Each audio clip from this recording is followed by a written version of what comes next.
நாதமொழிக்கு நாதன் என்று பெயர் உண்டு. சத்யபாமாவை சத்தா என்றும் கூப்பிடலாம், பாமா என்றும் கூப்பிடலாம்.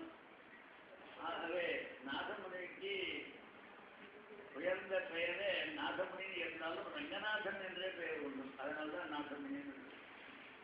ஆகவே நாதமுனி எப்படி எம்பெருமானிடத்தும் ஆச்சாரியர்களிடத்தும் பரம விசுவாசமாக இருந்து யோகத்திலே ஈடுபட்டவராகவும் இருந்தாரோ அதே போலவே முக்கியமாக சுவாமி தேசிகன் எதிலிங்க சமர்த்தன வாதத்திலே நாதமுனிகள் சந்நியாசாசிரமத்தை சீகரித்துக் கொண்டதாகவே எழுதியிருக்கின்றார்.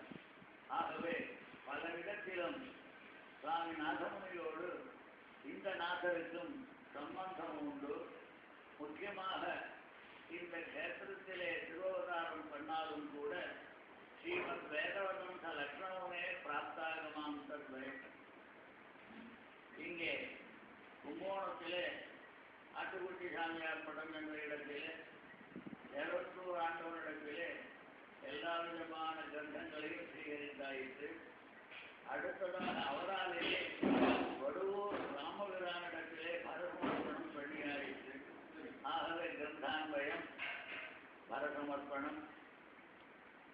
ஆக்கூர் ஆண்டவரிடத்திலே முக்கியமாக வேண்டும் என்று மறுபடியும் சமாச்சரியம் செய்து கொண்டாய். ஸ்ரீமத் ஸ்ரீநிதி யோகிவதே கருணா லத்தாத்ம சக்கராஞ்சனம்.